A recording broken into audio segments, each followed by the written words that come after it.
The Alchemy of Happiness by Al-Ghazali. Translated by Claud Field. Read by Mark Cassidy. Introduction. Know, O beloved, that man was not created in jest or at random, but marvellously made and for some great end. Although he is not from everlasting, yet he lives forever, and though his body is mean and earthly, yet his spirit is lofty and divine. When in the struggle of self-discipline, he is purged from carnal passions, he attains to the highest, and in place of being a slave to lust and anger, becomes endued with angelic qualities. Attaining that state, he finds his heaven in the contemplation of eternal beauty, and no longer in fleshly delights. The spiritual alchemy which operates this change in him, like that which transmutes base metals into gold, is not easily discovered, nor to be found in the house of every old woman. It is to explain this alchemy and its methods of operation that the author has undertaken this work, which he has entitled The Alchemy of Happiness. Now the treasuries of God in which this alchemy is to be sought are the hearts of the prophets, and he who seeks it elsewhere will be disappointed and bankrupt on the day of judgment, when he hears the words, "We have lifted the veil from off thee, and your sight today is keen." God has sent on earth 124,000 prophets to teach men the prescription of this alchemy and how to purify their hearts from baser qualities in the crucible of abstinence. This alchemy may be briefly described as turning away from the world to God, and its constituents are four. 1. The knowledge of self. 2. The knowledge of God. 3. The knowledge of this world as it really is. 4. The knowledge of the next world as it really is. We shall now proceed to expound these four constituents in order. Chapter 1. The knowledge of self. Knowledge of self is the key to the knowledge of God, according to the saying, "He who knows himself knows God." And as it is written in the Quran, "We will show them our signs in the world and in themselves, that the truth may be manifest to them." Now nothing is nearer to you than yourself, and if you don't know yourself, how can you know anything else? If you say, "I know myself," meaning your outward shape, body, face, limbs, and so forth, such knowledge can never be a key to the knowledge of God. Nor if your knowledge as to that which is within only extends so far that when you are hungry you eat, and when you are angry you attack someone, will you progress any further in this path, for the beasts are your partners in this? But real knowledge consists in knowing the following things. What are you in yourself, and from where did you come? Where are you going, and for what purpose have you come to tarry here a while? And in what does your real happiness and misery consist? Some of your attributes are those of animals, some of devils, and some of angels, and you have to find out which of these attributes are accidental and which are essential. Till you know this, you cannot find out where your real happiness lies. The occupation of animals is eating, sleeping, and fighting. Therefore, if you are an animal, busy yourself in these things. Devils are busy stirring up mischief, and in guile and deceit. If you belong to them, do their work. Angels contemplate the beauty of God, and are entirely free from animal qualities. If you are of angelic nature, then strive towards your origin, that you may know and contemplate the Most High, and be delivered from the thraldom of lust and anger.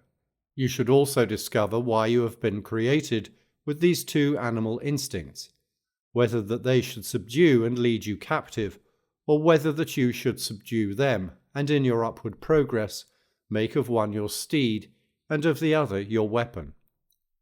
The first step to self-knowledge is to know that you are composed of an outward shape called the body, and an inward entity called the heart or soul. By heart I do not mean the piece of flesh situated in the left of our bodies, but that which uses all the other faculties as its instruments and servants. In truth, it does not belong to the visible world, but to the invisible, and has come into this world as a traveller visits a foreign country for the sake of merchandise, and will presently return to its native land. It is the knowledge of this entity and its attributes which is the key to the knowledge of God. Some idea of the reality of the heart or spirit may be obtained by a man closing his eyes and forgetting everything around except his individuality. He will thus also obtain a glimpse of the unending nature of that individuality.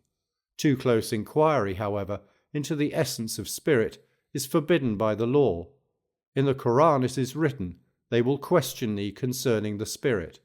Say, the spirit comes by the command of my Lord." Thus much is known of it, that it is an indivisible essence belonging to the world of decrees, and that it is not from everlasting, but created. An exact philosophical knowledge of the spirit is not a necessary preliminary to walking in the path of religion, but comes rather as the result of self-discipline and perseverance in that path. As it is said in the Quran, "Those who strive in our way, verily we will guide them to the right paths." For the carrying on of this spiritual warfare by which the knowledge of oneself and of God is to be obtained, the body may be figured as a kingdom, the soul as its king, and the different senses and faculties as constituting an army. Reason may be called the vizier or prime minister, passion the revenue collector, and anger the police officer. Under the guise of collecting revenue, passion is continually prone to plunder on its own account, while resentment is always inclined to harshness and extreme severity. Both of these, the revenue collector and the police officer, have to be kept in due subordination to the king, but not killed or expelled, as they have their own proper functions to fulfill. But if passion and resentment master reason, the ruin of the soul infallibly ensues. A soul which allows its lower faculties to dominate the higher is as one who should hand over an angel to the power of a dog or a Mussulman to the tyranny of an unbeliever. The cultivation of demonic, animal, or angelic qualities results in the production of corresponding characters, which in the day of judgment will be manifested in visible shapes, the sensual appearing as swine, the ferocious as dogs and wolves, and the pure as angels. The aim of moral discipline is to purify the heart from the rust of passion and resentment, till, like a clear mirror, it reflects the light of God. Someone may object here, but if man has been created with animal and demonic qualities as well as angelic, how are we to know that the latter constitute his real essence, while the former are merely accidental and transitory? To this I answer, that the essence of each creature is to be sought in that which is highest in it and peculiar to it. Thus the horse and the ass are both burden-bearing animals, but the superiority of the horse to the ass consists in its being adapted for use in battle. If it fails in this, it becomes degraded to the rank of burden-bearing animals. Similarly with man, the highest faculty in him is reason, which fits him for the contemplation of God. If this predominates in him, when he dies he leaves behind him all tendencies to passion and resentment, and becomes capable of association with angels. As regards his mere animal qualities, man is inferior to many animals, but reason makes him superior to them, as it is written in the Quran, "To man we have subjected all things in the earth."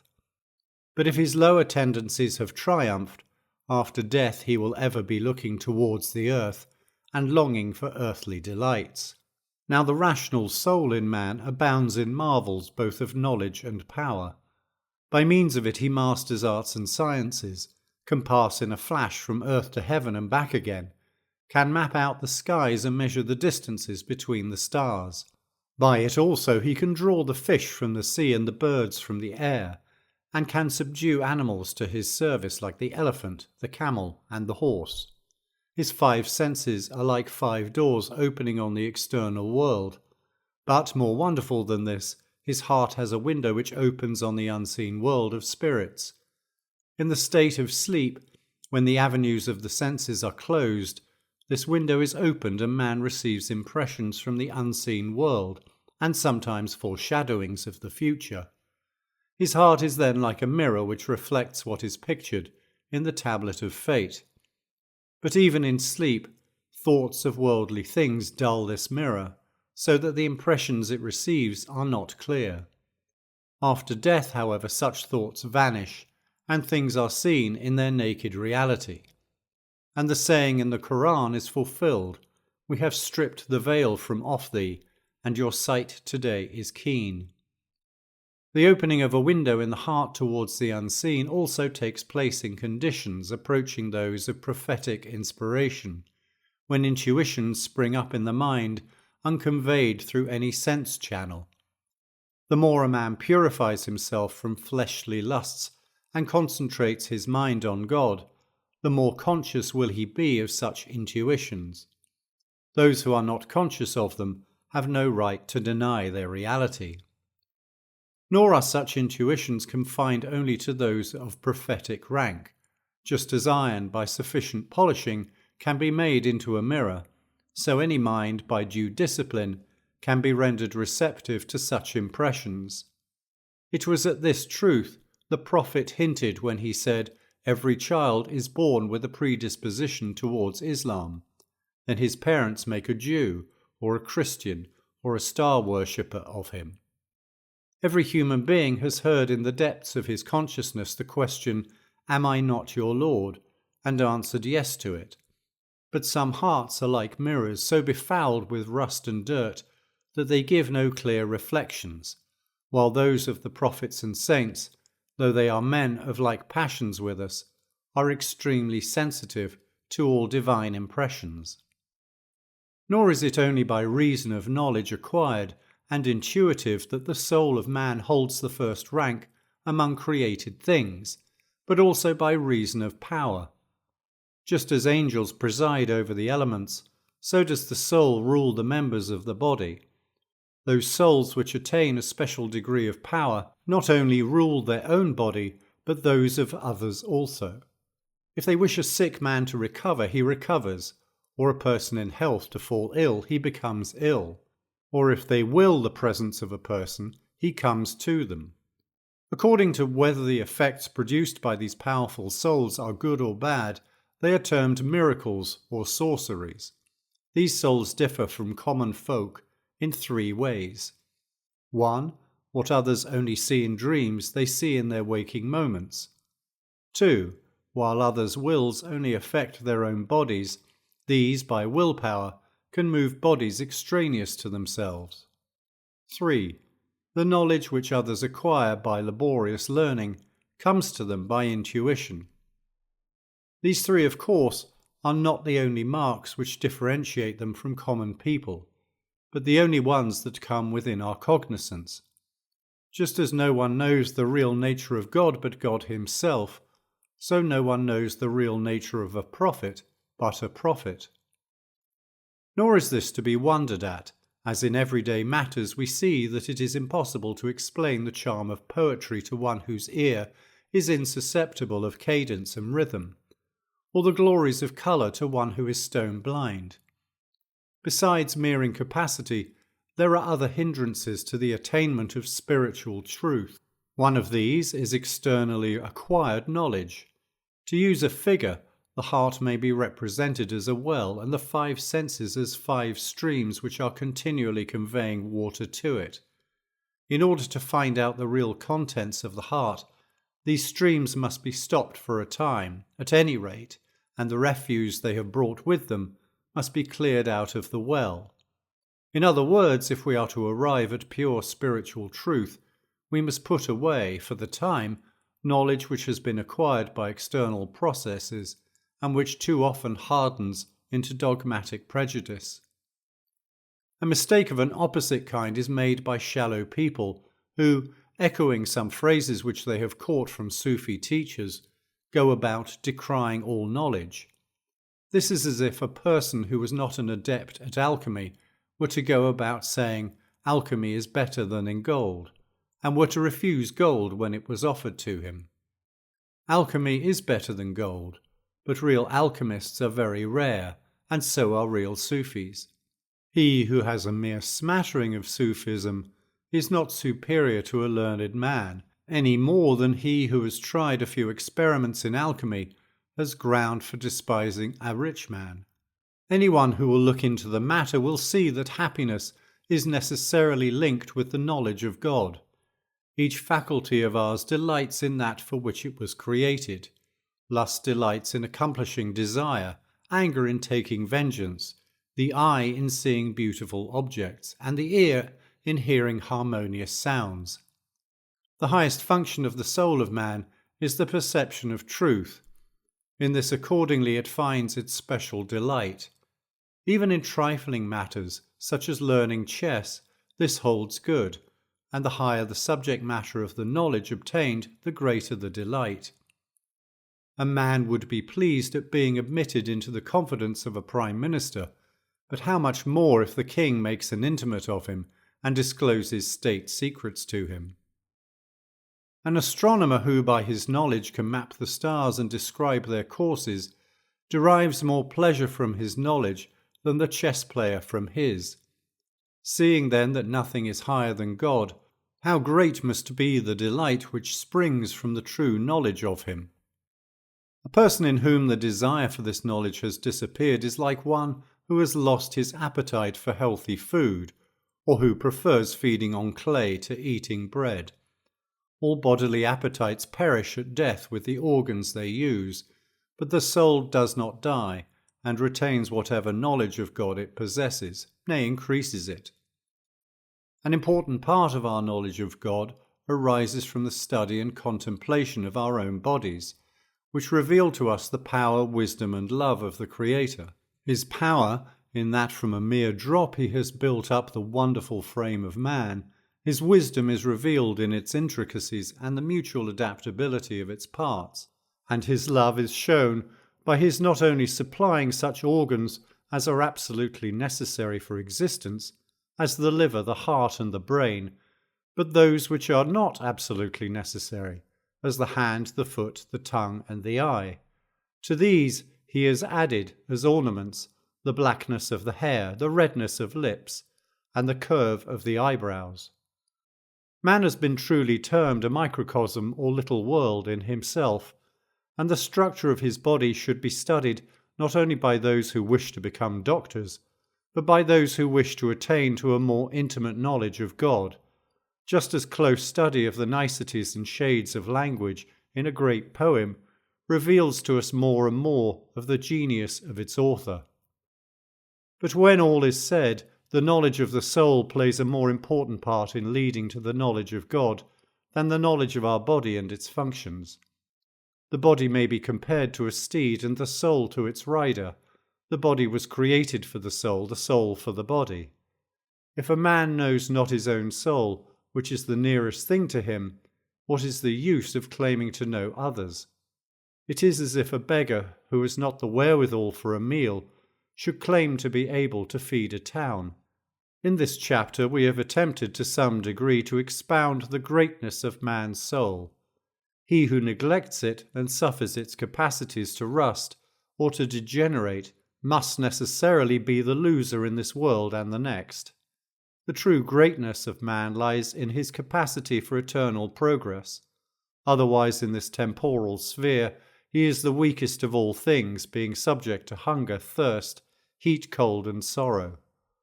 Those things he takes most delight in are often the most injurious to him, and those things which benefit him are not to be obtained without toil and trouble. As to his intellect, a slight disarrangement of matter in his brain is sufficient to destroy or madden him. As to his power, the sting of a wasp is sufficient to rob him of ease and sleep. As to his temper, he is upset by the loss of a sixpence. As to his beauty, he is little more than nauseous matter covered with a fair skin. Without frequent washing, he becomes utterly repulsive and disgraceful. In truth, man in this world is extremely weak and contemptible. It is only in the next that he will be of value, if by means of the alchemy of happiness he rises from the rank of beasts to that of angels. Otherwise his condition will be worse than the brutes, which perish and turn to dust. It is necessary for him at the same time that he is conscious of his superiority as the climax of created things, to learn to know also his helplessness, as that too is one of the keys to the knowledge of God. Chapter 2. The Knowledge of God. It is a well-known saying of the prophet that he who knows himself knows God, that is, by contemplation of his own being and attributes, man arrives at some knowledge of God. But since many who contemplate themselves do not find God, it follows that there must be some special way of doing so. As a matter of fact, there are two methods of arriving at this knowledge, but one is so abstruse that it is not adapted to ordinary intelligences, and therefore is better left unexplained. The other method is as follows. When a man considers himself, he knows that there was a time when he was non-existent, as it is written in the Quran. Does it not occur to man that there was a time when he was nothing? Further, he knows that he was made out of a drop of water, in which there was neither intellect nor hearing, sight, head, hands, feet, etc. From this it is obvious that whatever degree of perfection he may have arrived at, he did not make himself, nor can he now make a single hair. How much more helpless then was his condition when he was a mere drop of water? Thus, as we have seen in the first chapter, he finds in his own being, reflected in miniature so to speak, the power, wisdom, and love of the Creator. If all the sages of the world were assembled, and their lives prolonged for an indefinite time, they could not effect any improvement in the construction of a single part of the body. For instance, in the adaptation of the front and side teeth to the mastication of food, and in the construction of the tongue, salivating glands, and the throat for its deglutition, we find a contrivance which cannot be improved upon. Similarly, whoever considers his hand with its 5 fingers of unequal lengths, 4 of them with 3 joints and the thumb with only 2, and the way in which it can be used for grasping or for carrying or for smiting, will frankly acknowledge that no amount of human wisdom could better it by altering the number and arrangement of the fingers, or in any other way. When a man further considers how his various wants of food, lodging, etc. are amply supplied from the storehouse of creation, he becomes aware that God's mercy is as great as his power and wisdom, as he has himself said, "My mercy is greater than my wrath." And according to the prophet's saying, God is more tender to his servants than a mother to her suckling child. Thus, from his own creation, man comes to know God's existence, from the wonders of his bodily frame, God's power and wisdom, and from the ample provision made for his various needs, God's love. In this way, the knowledge of oneself becomes a key to the knowledge of God. Not only are man's attributes a reflection of God's attributes, but the mode of existence of man's soul affords some insight into God's mode of existence. That is to say, both God and the soul are invisible, indivisible, unconfined by space and time, and outside the categories of quantity and quality, nor can the ideas of shape, colour, or size attach to them. People find it hard to form a conception of such realities as are devoid of quality and quantity, etc., but a similar difficulty attaches to the conception of our everyday feelings, such as anger, pain, pleasure, or love. They are thought concepts, and cannot be cognized by the senses, whereas quality, quantity, etc. are sense concepts. Just as the ear cannot take cognizance of colour, nor the eye of sound, so in conceiving of the ultimate realities, God and the soul, we find ourselves in a region in which sense concepts can bear no part. So much, however, we can see that as God is ruler of the universe, and being himself beyond space and time, quantity and quality, governs things that are so conditioned, so the soul rules the body and its members, being itself invisible, indivisible, and unlocated in any special part. For how can the indivisible be located in that which is divisible? From all this we see how true is the saying of the prophet, God created man in his own likeness. And as we arrive at some knowledge of God's essence and attributes from the contemplation of the soul's essence and attributes, so we come to understand God's method of working and government and delegation of power to angelic forces, etc., by observing how each of us governs his own little kingdom. To take a simple instance, suppose a man wishes to write the name of God. First of all, the wish is conceived in his heart. It is then conveyed to the brain by the vital spirits. The form of the word God takes shape in the thought chambers of the brain. Thence it travels by the nerve channels and sets in motion the fingers, which in their turn set in motion the pen. And thus the name God is traced on paper exactly as it had been conceived in the writer's brain. Similarly, when God wills a thing, it appears in the spiritual plane, which in the Quran is called the throne. From the throne it passes by a spiritual current to a lower plane called the chair.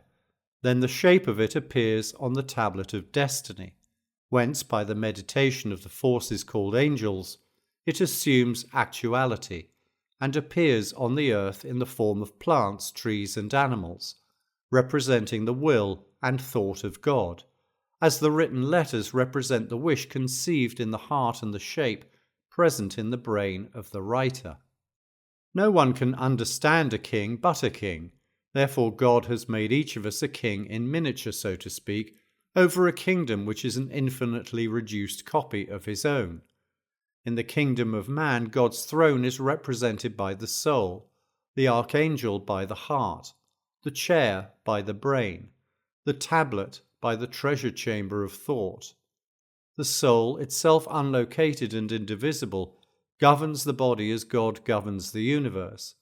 In short, each of us is entrusted with a little kingdom, and charged not to be careless in the administration of it.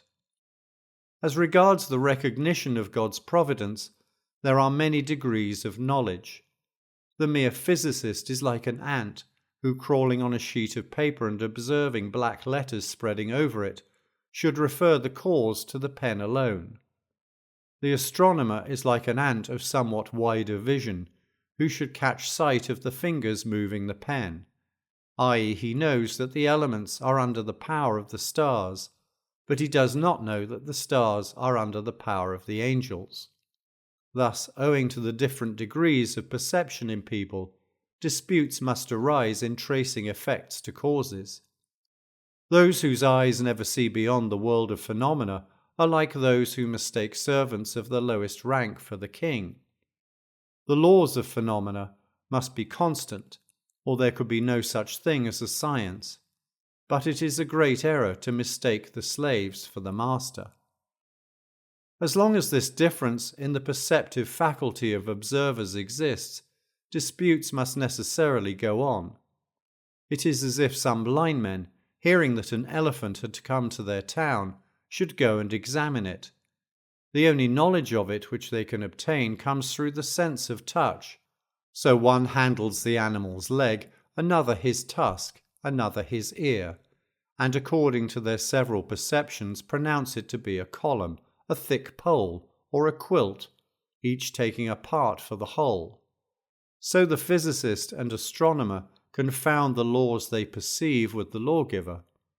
A similar mistake is attributed to Abraham in the Quran, where it is related that he turned successively to stars, moon, and sun as the objects of his worship, till grown aware of him who made all these, he exclaimed, "I love not them that set." We have a common instance of this referring to second causes, which ought to be referred to the first cause in the case of so-called illness. For instance, if a man ceases to take any interest in worldly matters, conceives a distaste for common pleasures, and appears sunk in depression, the doctor will say this is a case of melancholy and requires such and such a prescription. The physicist will say this is a dryness of the brain caused by hot weather and cannot be relieved till the air becomes moist. The astrologer will attribute it to some particular conjunction or opposition of planets. Thus far their wisdom reaches, says the Quran. It does not occur to them that what has really happened is this, that the Almighty has a concern for the welfare of that man, and has therefore commanded his servants, the planets or the elements, to produce such a condition in him that he may turn away from the world to his Maker. The knowledge of this fact is a lustrous pearl from the ocean of inspirational knowledge, to which all other forms of knowledge are as islands in the sea.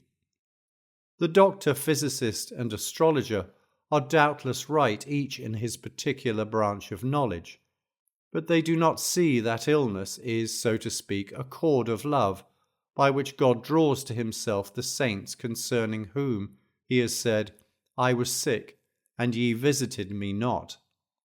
Illness itself is one of those forms of experience by which man arrives at the knowledge of God, as he says by the mouth of his prophet, "Sicknesses themselves are my servants, and are attached to my chosen."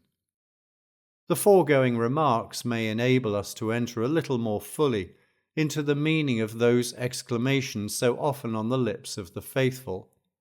God is holy, praise be to God. There is no God but God. God is great. Concerning the last, we may say that it does not mean that God is greater than creation, for creation is his manifestation as light manifests the sun. And it would not be correct to say that the sun is greater than its own light. It rather means that God's greatness immeasurably transcends our cognitive faculties, and that we can only form a very dim and imperfect idea of it. If a child asks us to explain to him the pleasure which exists in wielding sovereignty, we may say it is like the pleasure he feels in playing bat and ball, though in reality the two have nothing in common, except that they both come under the category of pleasure. Thus the exclamation, "God is great," means that his greatness far exceeds all our powers of comprehension. Moreover, such imperfect knowledge of God as we can attain to is not a mere speculative knowledge, but must be accompanied by devotion and worship. When a man dies, he has to do with God alone, and if we have to live with a person, our happiness entirely depends on the degree of affection we feel towards him. Love is the seed of happiness, and love to God is fostered and developed by worship. Such worship and constant remembrance of God implies a certain degree of austerity and curbing of bodily appetites. Not that a man is intended altogether to abolish these, for then the human race would perish. But strict limits must be set to their indulgence, and as a man is not the best judge in his own case as to what these limits should be, he had better consult some spiritual guide on the subject. Such spiritual guides are the prophets, and the laws which they have laid down under divine inspiration prescribe the limits which must be observed in these matters.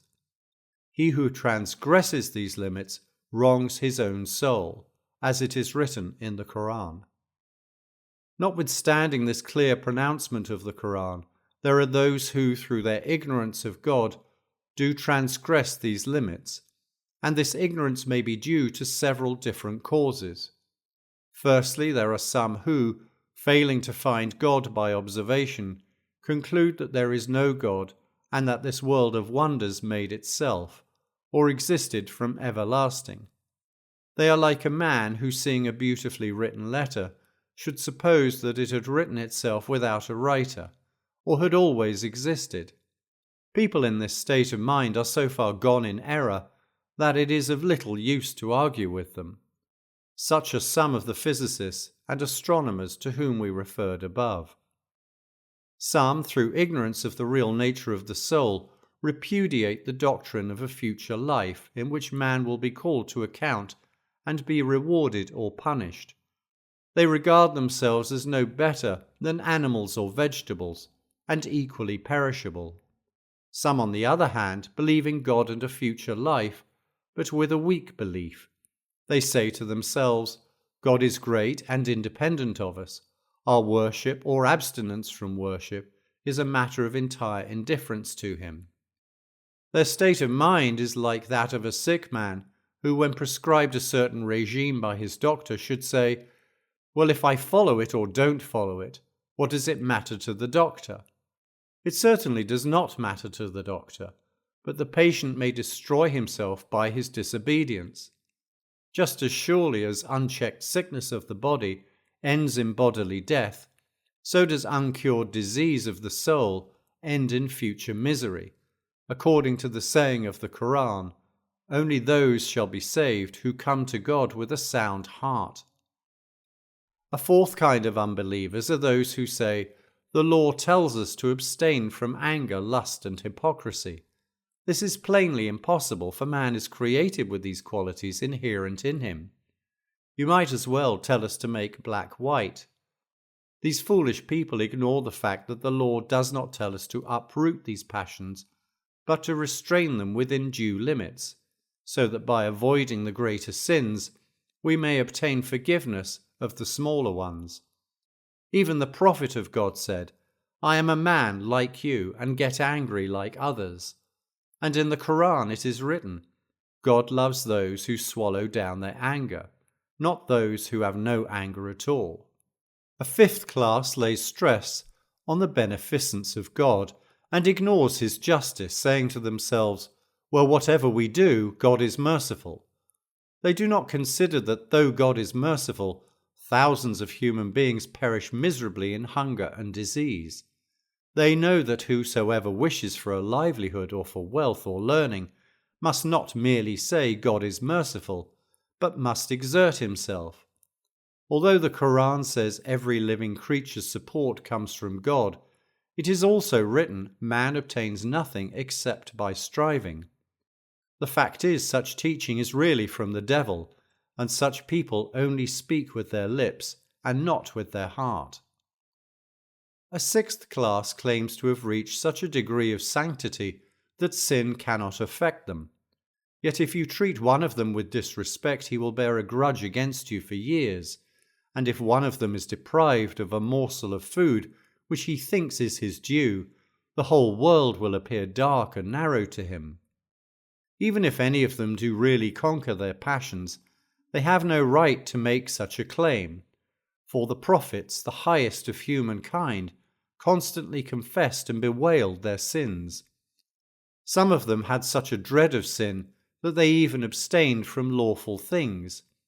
Thus it is related of the prophet that one day when a date had been brought to him, he would not eat it, as he was not sure that it had been lawful by obtained. Whereas these free livers will swallow gallons of wine and claim, I shudder as I write, to be superior to the prophet whose sanctity was endangered by a date, while theirs is unaffected by all that wine. Surely they deserve that the devil should drag them down to perdition. Real saints know that he who does not master his appetites does not deserve the name of a man, and that the true Muslim is one who will cheerfully acknowledge the limits imposed by the law. He who endeavours on whatever pretext to ignore its obligations is certainly under satanic influence and should be talked to, not with a pen, but with a sword. These pseudo-mystics sometimes pretend to be drowned in a sea of wonder, but if you ask them what they are wondering at, they do not know. They should be told to wonder as much as they please, but at the same time to remember that the Almighty is their Creator, and that they are His servants. Chapter 3. The Knowledge of this World. This world is a stage or marketplace passed by pilgrims on their way to the next. It is here that they are to provide themselves with provisions for the way, or to put it plainly, man acquires here, by the use of his bodily senses, some knowledge of the works of God, and through them of God himself, the sight of whom will constitute his future beatitude. It is for the acquisition of this knowledge that the spirit of man has descended into this world of water and clay. As long as his senses remain with him, he is said to be in this world. When they depart, and only his essential attributes remain, he is said to have gone to the next world. While man is in this world, two things are necessary for him: First, the protection and nurture of his soul. Secondly, the care and nurture of his body. The proper nourishment of the soul, as shown above, is the knowledge and love of God, and to be absorbed in the love of anything but God is the ruin of the soul. The body, so to speak, is simply the riding animal of the soul, and perishes while the soul endures. The soul should take care of the body, just as a pilgrim on his way to Mecca takes care of his camel. But if the pilgrim spends his whole time feeding and adorning his camel, the caravan will leave him behind, and he will perish in the desert. Man's bodily needs are simple, being composed under 3 heads: food, clothing, and a dwelling place. But the bodily desires which were implanted in him with a view to procuring these are apt to rebel against reason, which is of later growth than they. Accordingly, as we saw above, they require to be curbed and restrained by the divine laws promulgated by the prophets. Considering the world with which we have for a time to do, we find it divided into 3 departments: animal, vegetable, and mineral. The products of all 3 are continually needed by man, and have given rise to 3 principal occupations, those of the weaver, the builder, and the worker in metal. These again have many subordinate branches, such as tailors, masons, smiths, etc. None can be quite independent of others. This gives rise to various business connections and relations, and these too frequently afforded occasions for hatred, envy, jealousy, and other maladies of the soul. Hence come quarrels and strife, and the need of political and civil government and knowledge of law. Thus the occupations and businesses of the world have become more and more complicated and troublesome, chiefly owing to the fact that men have forgotten that their real necessities are only 3: clothing, food, and shelter, and that these exist only with the object of making the body a fit vehicle for the soul in its journey towards the next world. They have fallen into the same mistake as the pilgrim to Mecca mentioned above, who, forgetting the object of his pilgrimage and himself, should spend his whole time feeding and adorning his camel. Unless a man maintains the strictest watch, he is certain to be fascinated and entangled by the world, which, as the prophet said, is a more potent sorcerer than Harut and Marut. The deceitful character of the world comes out in the following ways. In the first place, it pretends that it will always remain with you, while as a matter of fact, it is slipping away from you, moment by moment, and bidding you farewell, like a shadow which seems stationary, but is actually always moving. Again, the world presents itself under the guise of a radiant but immoral sorceress, pretends to be in love with you, fondles you, and then goes off to your enemies, leaving you to die of chagrin and despair. Jesus, upon whom be peace, saw the world revealed in the form of an ugly old hag. He asked her how many husbands she had possessed. She replied that they were countless. He asked whether they had died or been divorced, and she said that she had slain them all. I marvel, he said, at the fools who see what you have done to others and still desire you. This sorceress decks herself out in gorgeous and jewelled apparel and veils her face. Then she goes forth to seduce men, too many of whom follow her to their own destruction. The prophet has said that on Judgment Day the world will appear in the form of a hideous witch with green eyes and projecting teeth. Men beholding her will say, "Mercy on us, who is this?" The angels will answer, "This is the world for whose sake you quarrelled and fought, and embittered one another's lives." Then she will be cast into hell, whence she will cry out, "O Lord, where are those my former lovers?" God will then command that they be cast after her. Whoever will seriously contemplate the past eternity during which the world was not in existence, and the future eternity during which it will not be in existence, will see that it is essentially like a journey in which the stages are represented by years, the leagues by months, the miles by days, and the steps by moments. What words then can picture the folly of the man who endeavours to make it his permanent abode, and forms plans 10 years ahead regarding things he may never need, seeing that very possibly he may be under the ground in 10 days. Those who have indulged without limit in the pleasures of the world, at the time of death will be like a man who has gorged himself to replenish on delicious viands and then vomits them up. The deliciousness has gone, but the disgrace remains. The greater the abundance of the possessions which they have enjoyed in the shape of gardens, male and female slaves, gold, silver, etc., the more keenly they will feel the bitterness of parting from them.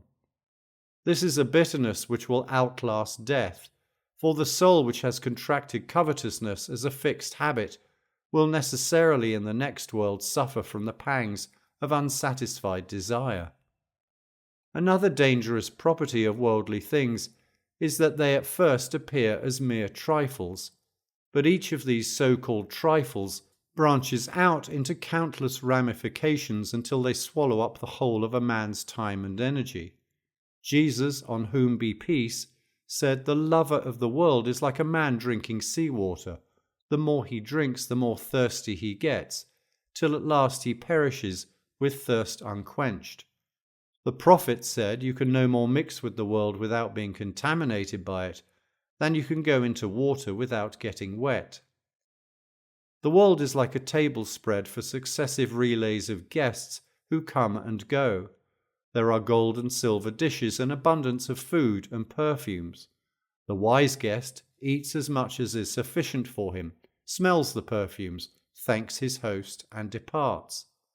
The foolish guest, on the other hand, tries to carry off some of the gold and silver dishes, only to find them wrenched out of his hands and himself thrust forth, disappointed and disgraced. We may close these illustrations of the deceitfulness of the world with the following short parable. Suppose a ship arrives at a certain well-wooded island. The captain of the ship tells the passengers he will stop a few hours there, and that they can go on shore for a short time, but warns them not to delay too long. Accordingly, the passengers disembark and stroll in different directions. The wisest, however, return after a short time, and, finding the ship empty, choose the most comfortable places in it. A second band of the passengers spend a somewhat longer time on the island, admiring the foliage of the trees and listening to the song of the birds. Coming on board, they find the best places in the ship already occupied and have to content themselves with the less comfortable ones. A third party wanders still farther, and finding some brilliantly coloured stones, carry them back to the ship. Their lateness in coming on board compels them to stow themselves away in the lower parts of the ship, where they find their loads of stones, which by this time have lost all their brilliancy, very much in their way. The last group go so far in their wanderings that they get quite out of reach of the captain's voice calling them to come on board, and at last he has to sail away without them. They wander about in a hopeless condition, and finally either perish of hunger or fall prey to wild beasts. The first group represents the faithful who keep aloof from the world altogether, and the last group the disbelievers who care only for this world and nothing for the next. The two intermediate classes are those who preserve their faith, but entangle themselves more or less with the vanities of things present. Although we have said so much against the world, it must be remembered that there are some things in the world which are not of it, such as knowledge and good deeds.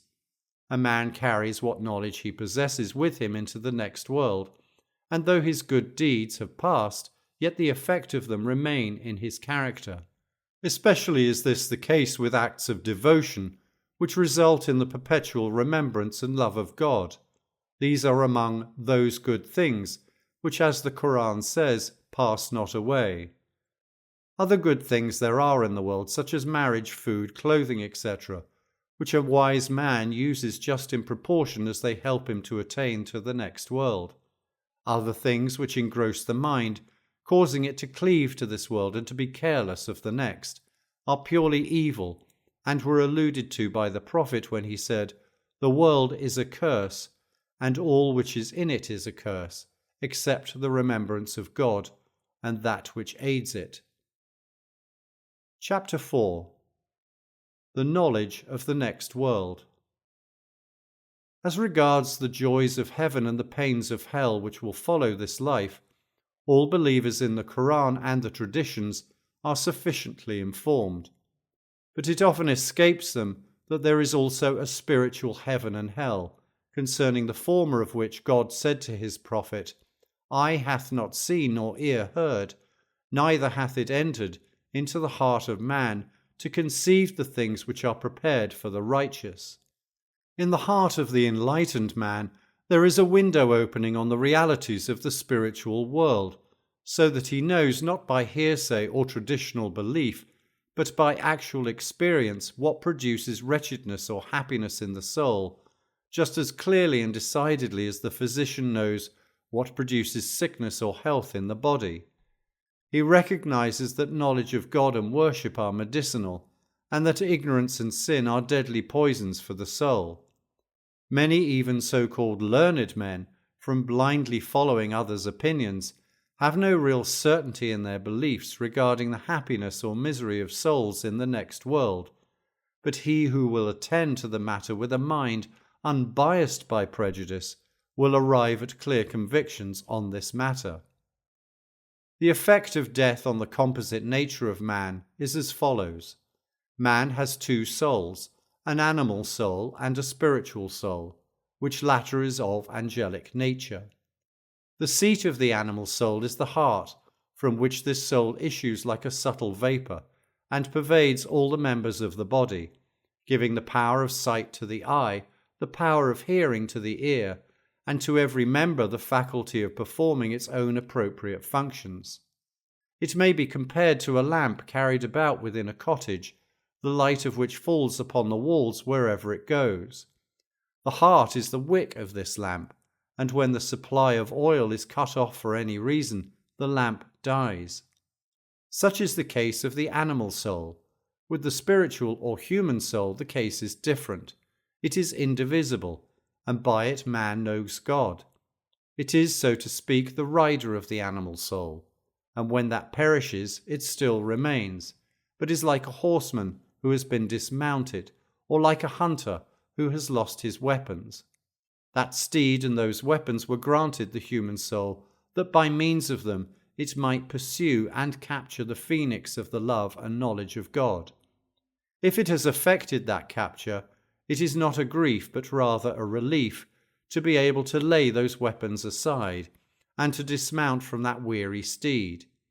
Therefore the prophet said, "Death is a welcome gift of God to the believer." But alas for that soul which loses its steed and hunting weapons before it has captured the prize. Its misery and regret will be indescribable. A little further consideration will show how entirely distinct the human soul is from the body and its members. Limb after limb may be paralyzed and cease working, but the individuality of the soul is unimpaired. Further, the body which you have now is no longer the body which you had as a child, but entirely different. Yet your personality now is identical with your personality then. It is therefore easy to conceive of it as persisting when the body is done with altogether, along with its essential attributes, which were independent of the body, such as the knowledge and love of God. This is the meaning of that saying of the Quran, "The good things abide." But if instead of carrying away with you knowledge, you depart in ignorance of God, this ignorance also is an essential attribute, and will abide as darkness of the soul and the seed of misery. Therefore the Quran says, "He who is blind in this life will be blind in the next life and astray from the path." The reason of the human spirit seeking to return to that upper world is that its origin was from thence, and that it is of angelic nature. It was sent down into this lower sphere against its will to acquire knowledge and experience, as God said in the Quran, "Go down from hence, all of you. There will come to you instruction from me, and they who obey the instruction need not fear, neither shall they be grieved." The verse, "I breathed into man of my spirit," also points to the celestial origin of the human soul. Just as the health of the animal soul consists in the equilibrium of its component parts, and this equilibrium is restored when impaired by appropriate medicine, so the health of the human soul consists in a moral equilibrium which is maintained and repaired when needed by ethical instruction and moral precepts. As regards its future existence, we have already seen that the human soul is essentially independent of the body. All objections to its existence after death, based on the supposed necessity of its recovering its former body, fall therefore to the ground. Some theologians have supposed that the human soul is annihilated after death and then restored, but this is contrary both to reason and to the Quran. The former shows us that death does not destroy the essential individuality of a man, and the Quran says, "Think not that those who are slain in the path of God are dead. Nay, they are alive, rejoicing in the presence of their Lord, and in the grace bestowed on them." Not a word is said in the law about any of the dead, good or bad, being annihilated. Nay, the Prophet is said to have questioned the spirits of slain enemies as to whether they had found the punishments with which he had threatened them real or not. When his followers asked him what was the good of questioning them, he replied, "They hear my words better than you do." Some Sufis have had the unseen world of heaven and hell revealed to them when in a state of death-like trance. On their recovering consciousness, their faces betray the nature of the revelations they have had by marks of joy or terror. But no visions are necessary to prove what will occur to every thinking man, that when death has stripped him of his senses and left him nothing but his bare personality, if while on earth he has too closely attached himself to objects perceived by the senses, such as wives, children, wealth, lands, slaves, male and female, etc., he must necessarily suffer when bereft of those objects. Whereas, on the contrary, if he has as far as possible turned his back on all earthly objects and fixed his supreme affection upon God, he will welcome death as a means of escape from worldly entanglements and of union with him whom he loves. In his case, the Prophet's sayings will be verified. Death is a bridge which unites friend to friend, and the world is a paradise for disbelievers, but a prison for the faithful. On the other hand, the pains which souls suffer after death all have their source in excessive love of the world. The Prophet said that every unbeliever after death will be tormented by 99 snakes, each having 9 heads. Some simple-minded people have examined the unbelievers' graves and wondered at failing to see these snakes. They do not understand that these snakes have their abode within the unbeliever's spirit, and that they existed in him even before he died. For they were his own evil qualities symbolized, such as jealousy, hatred, hypocrisy, pride, deceit, etc., every one of which springs directly or remotely from love of the world. Such is the doom of those who, in the words of the Quran, set their hearts on this world rather than on the next. If those snakes were merely external, they might hope to escape their torment, if it were but for a moment, but being their own inherent attributes, how can they escape? Take, for instance, the case of a man who has sold a slave girl without knowing how much he was attached to her till she is quite out of his reach. Then the love of her, hitherto dormant, wakes up in him with such intensity as to amount to torture, stinging him like a snake, so that he would fain cast himself into fire or water to escape it. Such is the effect of love of the world, which those who have it often suspect not till the world is taken from them, and then the torment of vain longing is such that they would gladly exchange it for any number of mere external snakes and scorpions. Every sinner thus carries with him into the world beyond death the instruments of his own punishment, and the Quran says truly, "Verily you shall see hell, you shall see it with the eye of certainty." And hell surrounds the unbelievers. It does not say will surround them, for it is round them even now. Some may object, if such is the case, then who can escape hell? For who is not more or less bound to the world by various ties of affection and interest? To this we answer that there are some, notably the fakirs, who have entirely disengaged themselves from love of the world.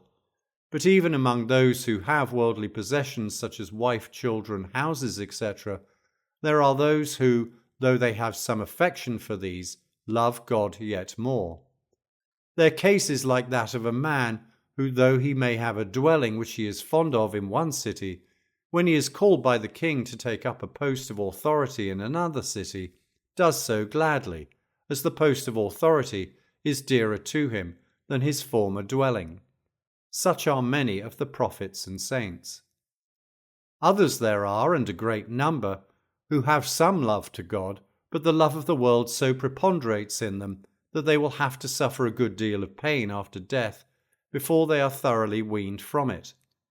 Many profess to love God, but a man may easily test himself by watching which way the balance of his affection inclines when the commands of God come into collision with some of his desires. The profession of love to God which is insufficient to restrain from disobedience to God is a lie. We have seen above that one kind of spiritual hell is the forcible separation from worldly things to which the heart claves too fondly. Many carry about within them the germs of such a hell without being aware of it. Hereafter they will feel like some king who, after living in luxury, has been dethroned and made a laughingstock. The second kind of spiritual hell is that of shame, when a man wakes up to see the nature of the actions he committed in their naked reality. Thus he who slandered will see himself in the guise of a cannibal eating his dead brother's flesh, and he who envied as one who cast stones against a wall, which stones rebounding put out the eyes of his own children. This species of hell, i.e. of shame, may be symbolized by the following short parable. Suppose a certain king has been celebrating his son's marriage. In the evening the young man goes off with some companions, and presently returns to the palace, as he thinks, intoxicated. He enters a chamber where a light is burning and lies down, as he supposes, by his bride. In the morning, when soberness returns, he is aghast to find himself in a mortuary of fire-worshippers, his couch a bier, and the form of which he mistook for that of his bride, the corpse of an old woman beginning to decay. On emerging from the mortuary with his garments all soiled, what is his shame to see his father the king approaching with a retinue of soldiers. Such is a feeble picture of the shame those will feel in the next world, who in this have greedily abandoned themselves to what they thought were delights. The third spiritual hell is that of disappointment and failure to reach the real objects of existence. Man was intended to mirror forth the light of the knowledge of God, but if he arrives in the next world with his soul thickly coated with the rust of sensual indulgence, he will entirely fail of the object for which he was made. His disappointment may be figured out in the following way. Suppose a man is passing with some companions through a dark wood. Here and there, glimmering on the ground, lie variously coloured stones. His companions collect and carry these, and advise him to do the same. For, say they, we have heard that these stones will fetch a high price in the place whither we are going. He, on the other hand, laughs at them and calls them fools, for loading themselves in the vain hope of gain, while he walks free and unencumbered. Presently they emerge into the full daylight, and find that these coloured stones are rubies, emeralds, and other jewels of priceless value. The man's disappointment and chagrin at not having gathered some when so easily within his reach may be more easily imagined than described. Such will be the remorse of those hereafter, who, while passing through this world, have been at no pains to acquire the jewels of virtue and the treasures of religion. This journey of man through the world may be divided into 4 stages: the sensuous, the experimental, the instinctive, the rational. In the first he is like a moth which, though it has sight, has no memory, and will sing itself again and again at the same candle. In the second stage he is like a dog which, having once been beaten, will run away at the sight of a stick. In the third he is like a horse or a sheep, both of which instinctively fly at the sight of a lion or a wolf, their natural enemies, while they will not fly from a camel or a buffalo, though these last are much greater in size. In the fourth stage, man altogether transcends the limits of the animals and becomes capable to some extent of foreseeing and providing for the future.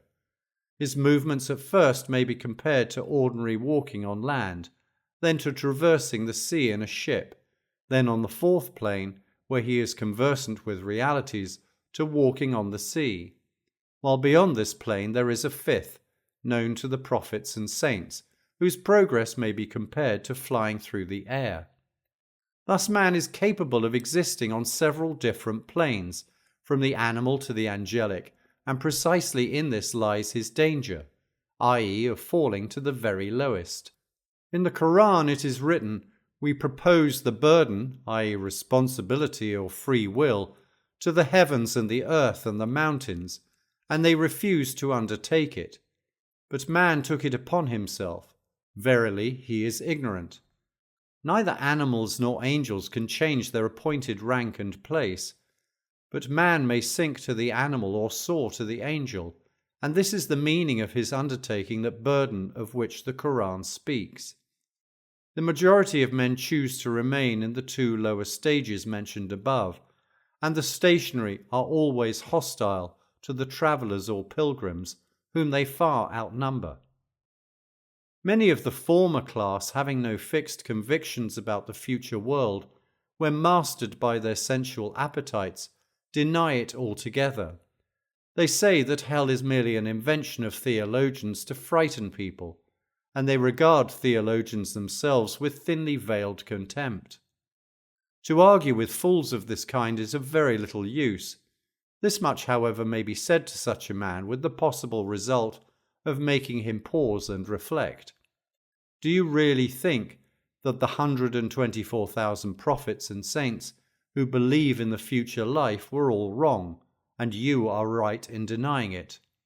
If he replies, "Yes, I am as sure as I am that two are more than one, that there is no soul and no future life of joy and penalty," then the case of such a man is hopeless. All one can do is to leave him alone, remembering the words of the Quran, "Though thou call them to instruction, they will not be instructed." But should he say that a future life is possible, but that the doctrine is so involved in doubt and mystery that it is impossible to decide whether it be true or not, then one may say to him, "Then you had better give it the benefit of the doubt. Suppose you are about to eat food and someone tells you a serpent has spat venom on it. You would probably refrain and rather endure the pangs of hunger than eat it, though your informant may be in jest or lying. Or suppose you are ill and a charm writer says, 'Give me a rupee and I will write a charm which you can tie around your neck and which will cure you.' You would probably give the rupee on the chance of deriving benefit from the charm. Or if an astrologer says, 'When the moon has entered a certain constellation, drink such and such a medicine, and you will recover.' Though you may have very little faith in astrology, you very likely would try the experiment on the chance that he might be right. And do you not think that reliance is as well placed on the words of all the prophets, saints, and holy men, convinced as they were of a future life, as on the promise of a charm writer or an astrologer? People take perilous voyages in ships for the sake of merely probable profit, and will you not suffer a little pain of abstinence now for the sake of eternal joy hereafter?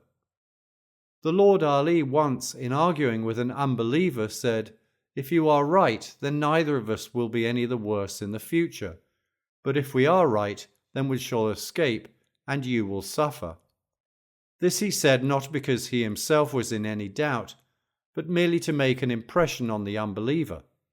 From all that we have said, it follows that man's chief business in this world is to prepare for the next. Even if he is doubtful about a future existence, reason suggests that he should act as if there were one, considering the tremendous issues at stake. Peace be on those who follow the instruction. Chapter 5. Concerning self-examination and the recollection of God. Know, O brother, that in the Quran God hath said, "We will set up a just balance on the day of resurrection, and no soul shall be wronged in anything. Whosoever has wrought a grain of good or ill shall then behold it." In the Quran it is also written, "Let every soul see what it sends on before it for the day of account." It was a saying of the Caliph Omar's, "Call yourselves to account before ye be called to account." And God says, "O ye believers, be patient and strive against your natural desires, and maintain the strife manfully." The saints have always understood that they have come into this world to carry on a spiritual traffic, the resulting gain or loss of which is heaven or hell. They have therefore always kept a jealous eye upon the flesh, which, like a treacherous partner in business, may cause them great loss.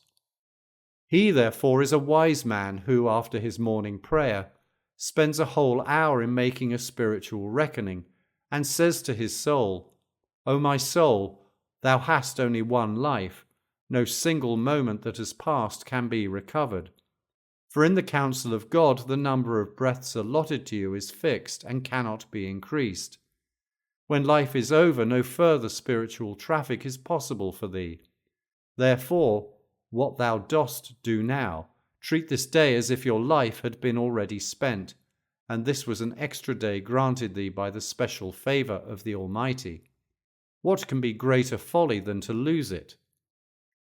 At the resurrection, a man will find all the hours of his life arranged like a long series of treasure chests. The door of one will be opened, and it will be seen to be full of light. It represents an hour which he spent in doing good. His heart will be filled with such joy that even a fraction of it would make the inhabitants of hell forget the fire. The door of a second will be opened. It is pitch dark within, and from it issues such an evil odour as will cause everyone to hold his nose. It represents an hour which he spent in ill-doing, and he will suffer such terror that a fraction of it would embitter paradise for the blessed. The door of a third treasure chest will be opened. It will be seen to be empty and neither light nor dark within. This represents the hour in which he did neither good nor evil. Then he will feel remorse and confusion like that of a man who has been the possessor of a great treasure and wasted it, or let it slip from his grasp. Thus the whole series of the hours of his life will be displayed one by one to his gaze. Therefore a man should say to his soul every morning, "God has given thee 24 treasures. Take heed lest thou lose any one of them, for thou wilt not be able to endure the regret that will follow such loss." The saints have said, "Even suppose God should forgive thee after a wasted life, thou wilt not attain to the ranks of the righteous and must deplore your loss. Therefore keep a strict watch over your tongue, thine eye, and each of your 7 members, for each of these is, as it were, a possible gate to hell. Say to your flesh, if thou art rebellious, verily I will punish thee. For though the flesh is headstrong, it is capable of receiving instruction, and can be tamed by austerity. Such then is the aim of self-examination, and the prophet had said, "Happy is he who does now that which will benefit him after death." We come now to the recollection of God. This consists in a man's remembering that God observes all his acts and thoughts. People only see the outward, while God sees both the outer and the inner man. He who really believes this will have both his outer and inner being well disciplined. If he disbelieves it, he is a disbeliever, and if while believing it he acts contrary to that belief, he is guilty of the grossest presumption. One day a servant came to the prophet and said, "O prophet of God, I have committed much sin. Will my repentance be accepted or not?" The prophet said yes. Then the servant said, "O prophet of God, All the time I was committing sin, did God really behold it? Yes, was the answer. The servant uttered a cry and fell lifeless. Till a man is thoroughly convinced of the fact that he is always under God's observation, it is impossible for him to act rightly. A certain sheikh once had a disciple whom he favoured above his other disciples, thus exciting their envy. One day the sheikh gave each of them a fowl and told each to go and kill it in a place where no one could see him.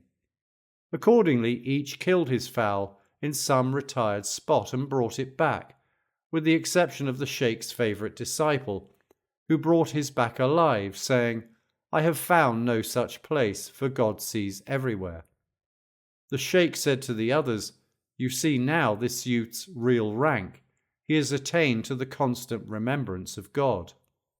When Zuleika tempted Joseph, she cast a cloth over the face of the idol she used to worship. Joseph said to her, "O Zuleika, thou art ashamed before a block of stone, and should I not be ashamed before him who created the 7 heavens and the earth?" A man once came to the Saint Junaid and said, "I cannot keep my eyes from casting lascivious looks. How shall I do so?"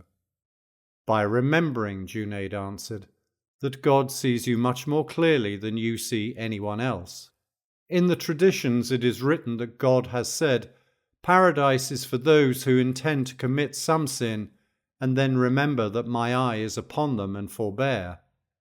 Abdullah ibn Dinar relates, "Once I was walking with the Caliph Omar near Mecca when we met a shepherd slave boy driving his flock. Omar said to him, 'Sell me a sheep.' The boy answered, 'They are not mine, but my master's.' Then, to try him, Omar said, 'Well, you can tell him that a wolf carried one off, and he will know nothing about it.' 'No, he won't,' said the boy, 'but God will.' Omar then wept, and sending for the boy's master, purchased him and set him free, exclaiming, 'For this saying thou art free in this world, and shalt be free in the next.'" There are 2 degrees of this recollection of God. The first degree is that of those saints whose thoughts are altogether absorbed in the contemplation of the majesty of God, and have no room in their hearts for anything else at all. This is the lower degree of recollection, for when a man's heart is fixed, and his limbs are so controlled by his heart that they abstain from even lawful actions, he has no need of any device or safeguard against sins. It was to this kind of recollection that the Prophet referred when he said, "He who rises in the morning with only God in his mind, God shall look after him, both in this world and the next." Some of these recollectors of God are so absorbed in the thought of him that if people speak to them they do not hear, or walk in front of them they do not see, but stumble as if they collided with a wall.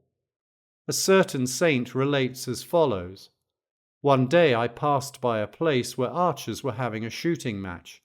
Some way off a man was sitting alone. I approached him and attempted to engage him in talk, but he replied, 'The remembrance of God is better than talk.' I said, 'Are you not lonely?' 'No,' he answered, 'God and 2 angels are with me.' Pointing to the archers, I asked which of these has carried off the prize. 'That one,' was his reply, 'to whom God has allotted it.' Then I inquired, 'Where does this road come from?'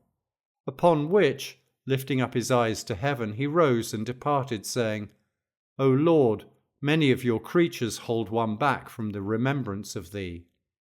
The Saint Shibli one day went to see the Sufi Thawri. He found him sitting so still in contemplation that not a hair of his body moved.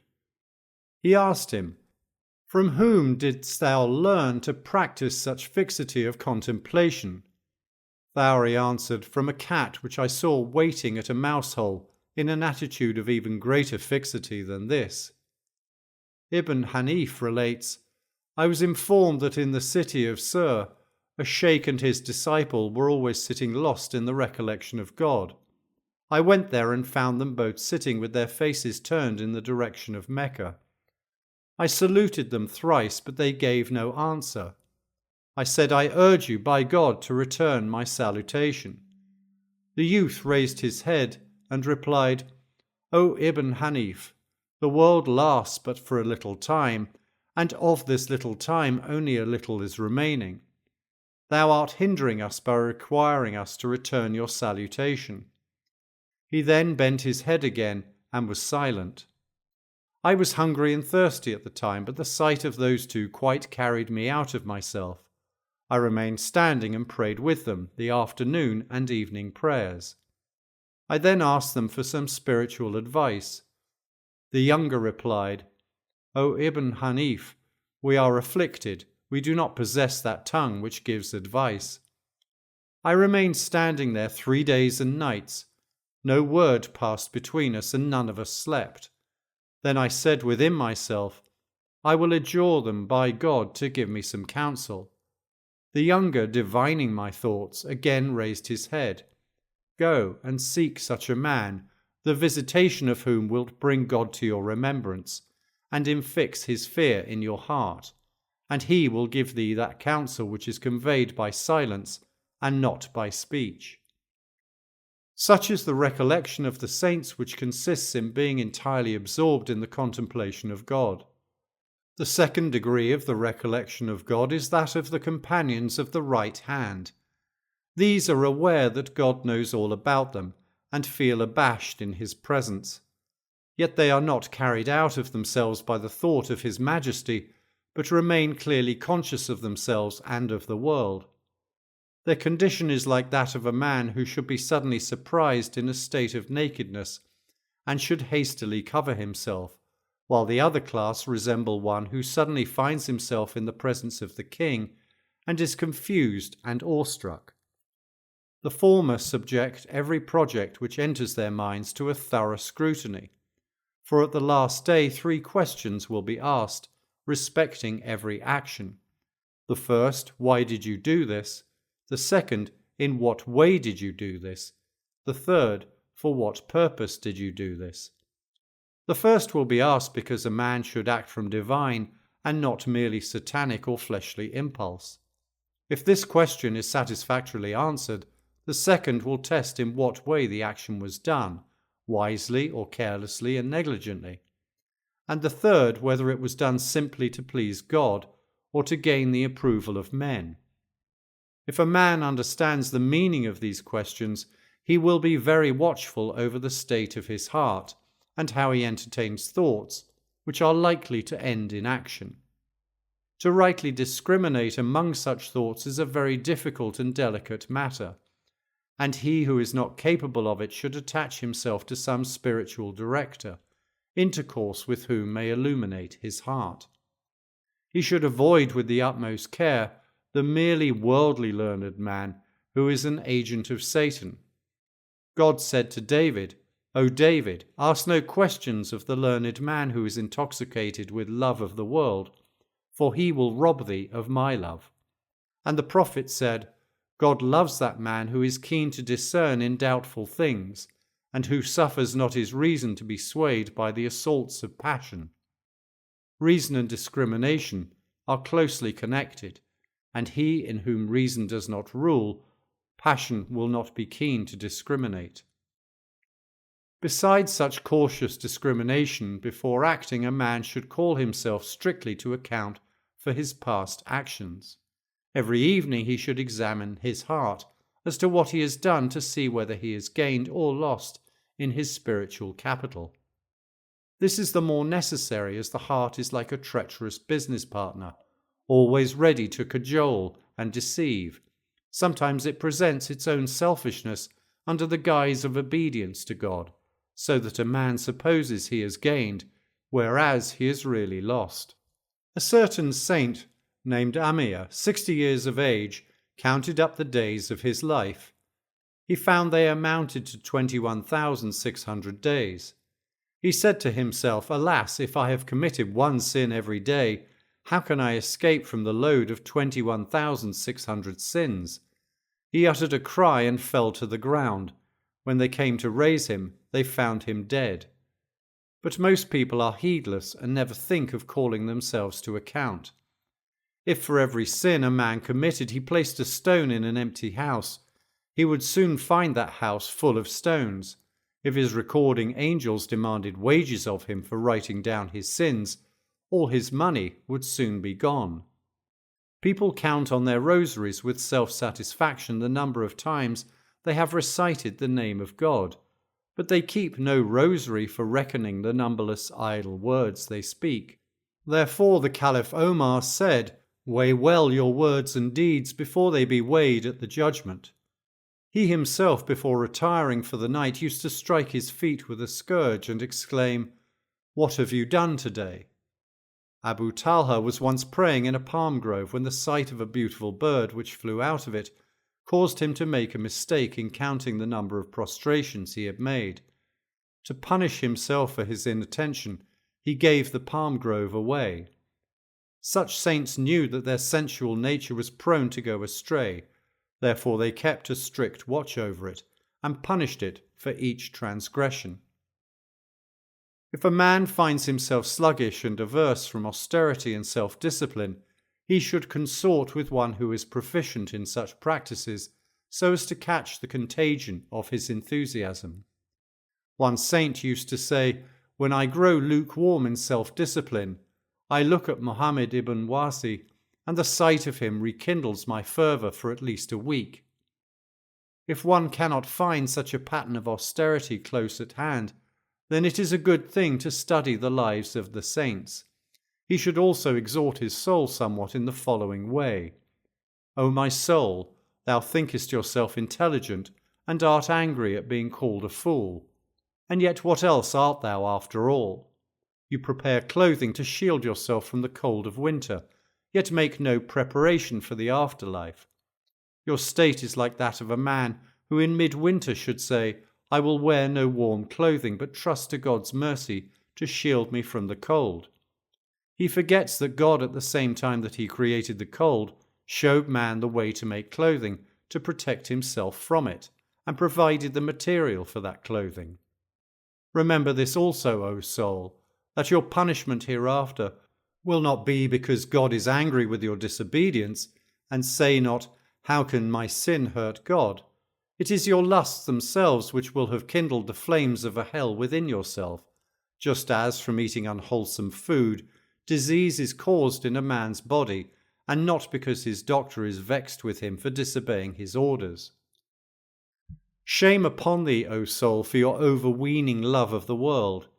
If thou dost not believe in heaven or hell, at any rate thou believes in death, which will snatch from thee all worldly delights, and cause thee to feel the pangs of separation from them, which will be more intense just in proportion as thou hast attached yourself to them. Why art thou mad after the world? If the whole of it from east to west were thine and worship thee, yet it would all in a brief space turn to dust along with yourself, and oblivion would blot out your name as those of ancient kings before thee. But now, seeing thou hast only a very small fragment of the world, and that a defiled one, wilt thou be so mad as to barter eternal joy for it, a precious jewel for a broken cup of earthenware, and make yourself the laughing-stock of all around thee? Chapter 6. The Love of God. The love of God is the highest of all topics, and is the final aim to which we have been tending hitherto. We have spoken of spiritual dangers as they hinder the love of God in a man's heart, and we have spoken of various good qualities as being the necessary preliminaries to it. Human perfection resides in this, that the love of God should conquer a man's heart and possess it wholly, and even if it does not possess it wholly, it should predominate in the heart over the love of all other things. Nevertheless, rightly to understand the love of God is so difficult a matter that one sect of theologians have altogether denied that man can love a being who is not of his own species, and they have defined the love of God as consisting merely in obedience. Those who hold such views do not know what real religion is. All Muslims agree that the love of God is a duty. God says concerning the believers, He loves them and they love Him. And the Prophet said, Till a man loves God and his prophet more than anything else, he does not have the right faith. When the angel of death came to take the soul of Abraham, the latter said, "Have you ever seen a friend take his friend's life?" God answered him, "Have you ever seen a friend unwilling to see his friend?" Then Abraham said, "O Azrael, take my soul." The following prayer was taught by the prophet to his companions. O God, grant me to love thee and to love those who love thee, and whatsoever brings me nearer to your love, and make your love more precious to me than cold water to the thirsty. Hassan Basri used to say, "He who knows God loves him, and he who knows the world hates it." We come now to the treat of love in its essential nature. Love may be defined as an inclination to that which is pleasant. This is apparent in the case of the five senses, each of which may be said to love that which gives it delight. Thus the eye loves beautiful forms, the ear music, etc. This is a kind of love we share with the animals. But there is a sixth sense or faculty of perception implanted in the heart, which animals do not possess, through which we become aware of spiritual beauty and excellence. Thus a man who is only acquainted with sensuous delights cannot understand what the prophet meant when he said he loved prayer more than perfumes or women, though the last two were also pleasant to him. But he whose inner eye is open to behold the beauty and perfection of God will despise all outward sights in comparison, however fair they may be. The former kind of man will say that beauty resides in red and white complexions, well-proportioned limbs, and so forth. But he will be blind to moral beauty, such as men refer to when they speak of such and such a man as possessing a beautiful character. But those possessed of inner perception find it quite possible to love the departed great, such as the Caliphs Omar and Abu Bakr, on account of their noble qualities, though their bodies have long been mingled with the dust. Such love is directed not towards any outward form, but towards the inner character. Even when we wish to excite love in a child towards anyone, we do not describe their outward beauty of form, etc., but their inner excellences. When we apply this principle to the love of God, we shall find that he alone is worthy of our love, and that if anyone loves him not, it is because he does not know him. Whatever we love in anyone, we love because it is a reflection of him. It is for this reason that we love Muhammad, because he is the prophet and the beloved of God, and the loved of learned and pious men is really the love of God. We shall see this more clearly if we consider what are the causes which excite love. The first cause is this, that man loves himself and the perfection of his own nature. This leads him directly to the love of God, for man's very existence and man's attributes are nothing else but the gift of God, but for whose grace and kindness man would never have emerged from behind the curtain of non-existence into the visible world. Man's preservation and eventual attainment to perfection are also entirely dependent upon the grace of God. It would indeed be a wonder if one should take refuge from the heat of the sun under the shadow of a tree and not be grateful to the tree, without which there would be no shadow at all. Precisely in the same way, were it not for God, man would have no existence nor attributes at all. Wherefore, then, should he not love God unless he be ignorant of him? Doubtless fools cannot love him, for the lover of him springs directly from the knowledge of him, and whence should a fool have knowledge? The second cause of this love is that man loves his benefactor, and in truth his only benefactor is God.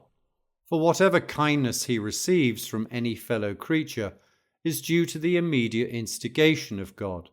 Whatever motive may have prompted the kindness he receives from another, whether the desire to gain religious merit or a good name, God is the agent who set that motive to work. The third cause is the love that is aroused by contemplation of the attributes of God, his power and wisdom, of which human power and wisdom are but the feeblest reflections. This love is akin to that we feel to the great and good men of the past, such as the Imam Malik and the Imam Shafi, though we never expect to receive any personal benefits from them, and is therefore a more disinterested kind of love. God said to the prophet David, "That servant is dearest to me who does not seek me from fear of punishment or hope of reward, but to pay the debt due to my deity." And in the Psalms it is written, "Who is a greater transgressor than he who worships me from fear of hell or hope of heaven? If I had created neither, should I not then have deserved to be worshipped?" The fourth cause of this love is the affinity between man and God, which is referred to in the saying of the prophet, "Verily God created man in his own likeness." Furthermore, God has said, "My servant seeks proximity to me, that I may make him my friend. And when I have made him my friend, I become his ear, his eye, his tongue." Again God said to Moses, "I was sick, and thou didst not visit me." Moses replied, "O God, thou art Lord of heaven and earth. How couldst thou be sick?" God said, "A certain servant of mine was sick. Had you visited him, you would have visited me." This is a somewhat dangerous topic to dwell upon, as it is beyond the understanding of common people, and even intelligent men have stumbled in treating it and come to believe in incarnation and union with God. Still, the affinity which does exist between man and God disposes of the objection of those theologians mentioned above, who maintain that man cannot love a being who is not of his own species. However great the distance between them, man can love God because of the affinity indicated in the saying, "God created man in his own likeness." The vision of God. All Muslims profess to believe that the vision of God is the summit of human felicity, because it is so stated in the law. But with many this is a mere lip profession which arouses no emotion in their hearts. This is quite natural, for how can a man long for a thing of which he has no knowledge? We will endeavour to show briefly why the vision of God is the greatest happiness to which a man can attain. In the first place, every one of man's faculties has its appropriate function which it delights to fulfill. This holds good for them all, from the lowest bodily appetite to the highest form of intellectual apprehension. But even a comparatively low form of mental exertion affords greater pleasure than the satisfaction of bodily appetites. Thus, if a man happens to be absorbed in a game of chess, he will not come to his meal, though repeatedly summoned. And the higher the subject matter of our knowledge, the greater is our delight in it. For instance, we would take more pleasure in knowing the secrets of a king than the secrets of a vizier. Seeing then that God is the highest possible object of knowledge, the knowledge of him must afford more delight than any other. He who knows God even in this world dwells, as it were, in a paradise, the breadth of which is as the breadth of the heavens and the earth. A paradise, the fruits of which no envy can prevent him plucking, and the extent of which is not narrowed by the multitude of those who occupy it.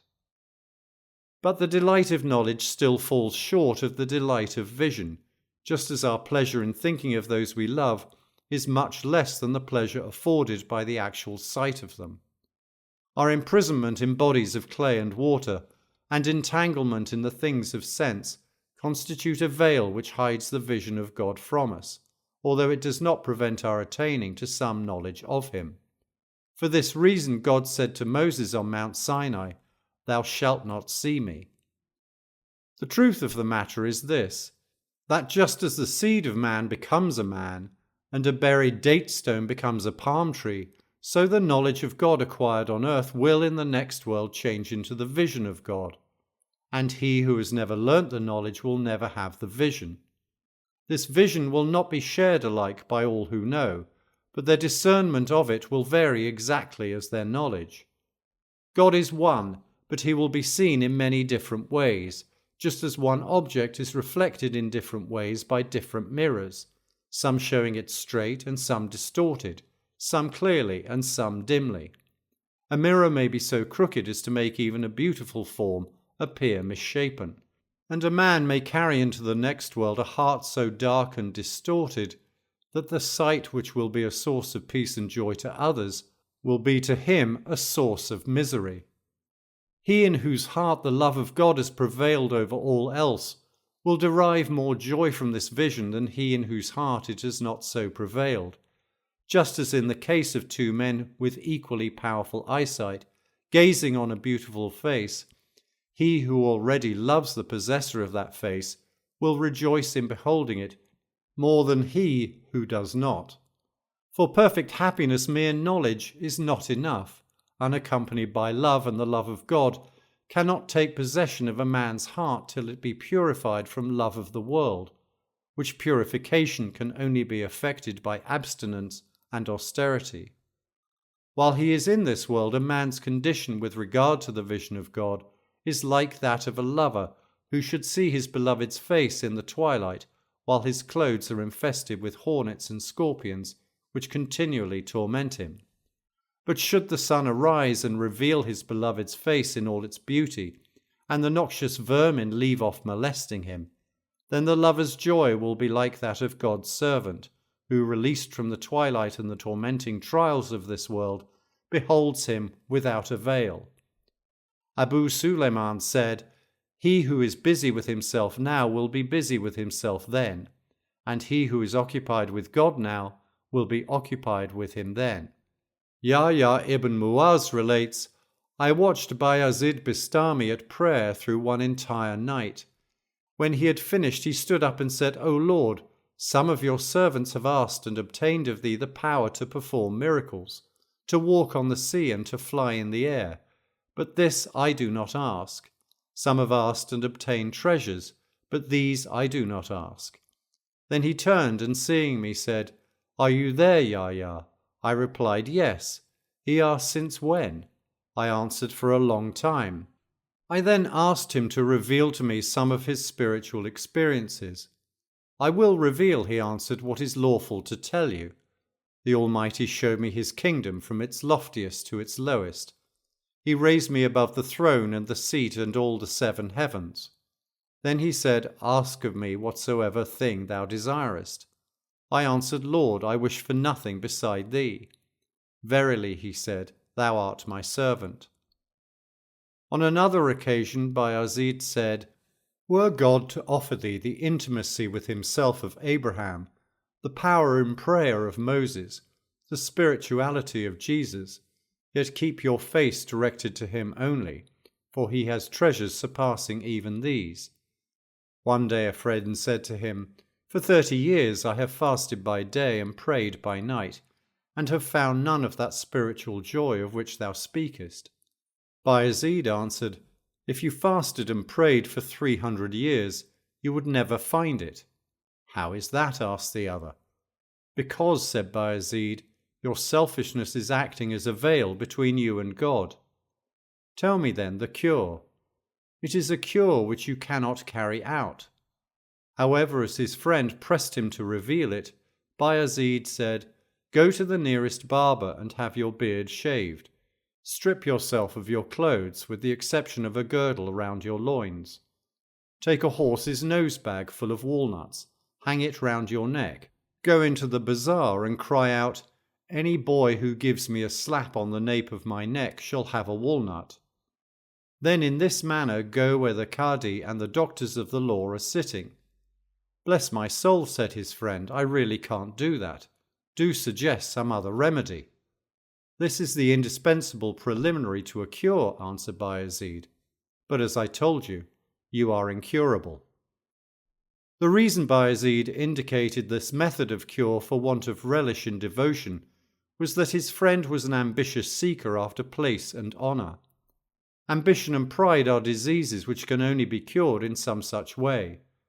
God said unto Jesus, "O Jesus, when I see in my servant's heart pure love for myself, unmixed with any selfish desire concerning this world or the next, I act as guardian over that love." Again, when people asked Jesus, "What is the highest work of all?"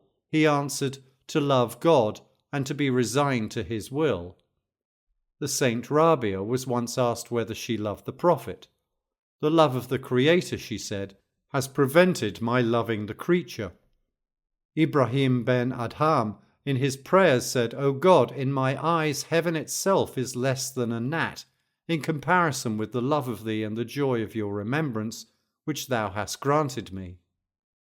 He who supposes that it is possible to enjoy happiness in the next world apart from the love of God is far gone in error, for the very essence of the future life is to arrive at God as an object of desire long aimed at and attained through countless obstacles.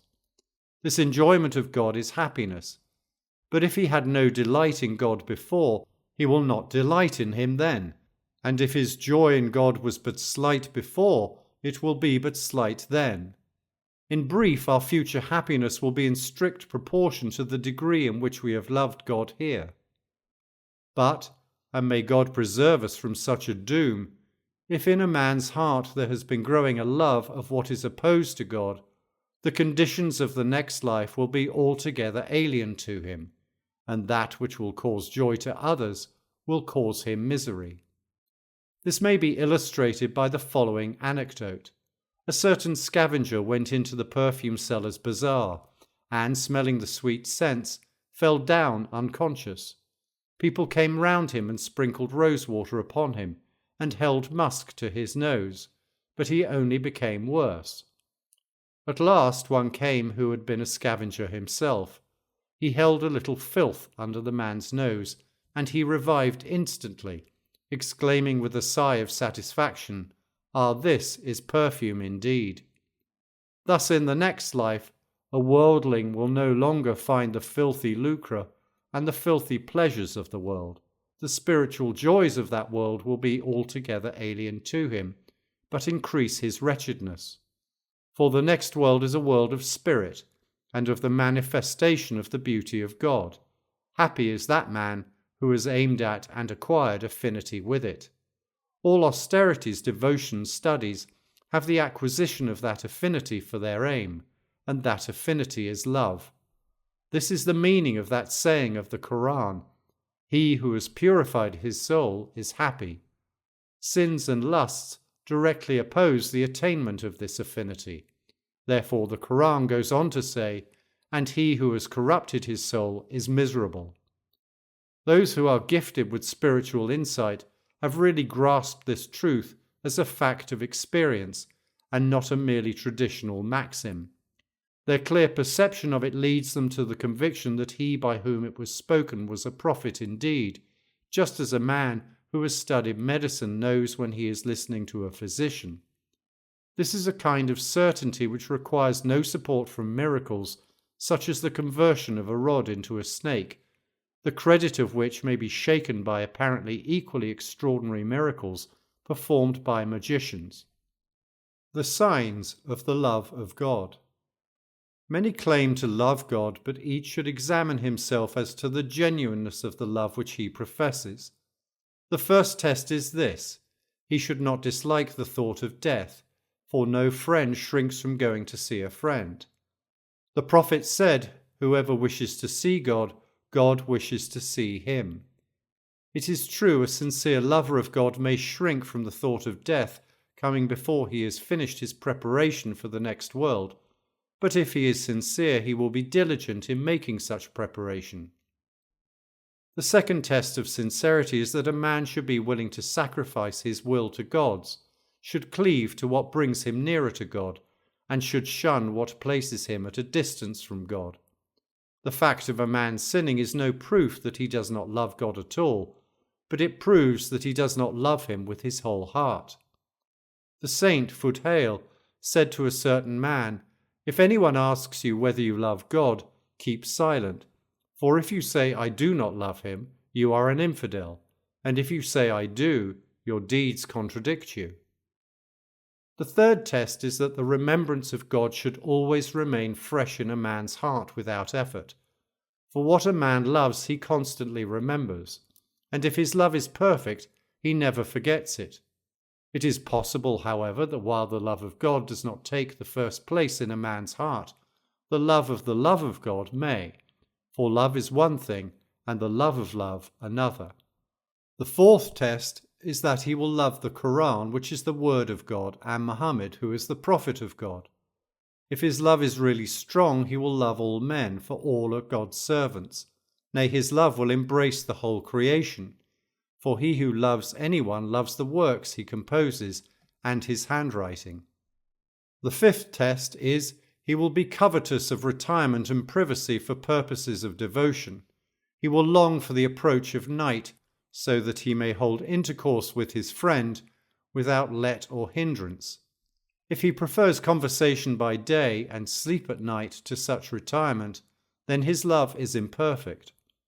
God said to David, "Be not too intimate with men, for two kinds of persons are excluded from my presence, those who are earnest in seeking reward and slack when they obtain it, and those who prefer their own thoughts to the remembrance of me. The sign of my displeasure is that I leave such to themselves." In truth, if the love of God really takes possession of the heart, all other love is excluded. One of the children of Israel was in the habit of praying at night, but observing that a bird sang in a certain tree very sweetly, he began to pray under that tree in order to have the pleasure of listening to the bird. God told David to go and say to him, "Thou hast mingled the love of a melodious bird with the love of me. Your rank among the saints is lowered." On the other hand, some have loved God with such intensity that while they were engaged in devotion, their houses have caught fire and they have not noticed it. A sixth test is that worship becomes easy. A certain saint said, "During one space of 30 years, I performed my night devotions with great difficulty, but during a second space of 30 years, they became a delight." When love to God is complete, no joy is equal to the joy of worship. The seventh test is that lovers of God will love those who obey him and hate the corrupters. As the Quran says, they are strenuous against the unbelievers and merciful to each other. The Prophet once asked God and said, "O Lord, who are your lovers?" And the answer came, "Those who cleave to me as a child to its mother, take refuge in the remembrance of me as a bird seeks the shelter of its nest, and are as angry at the sight of sin as an angry lion who fears nothing."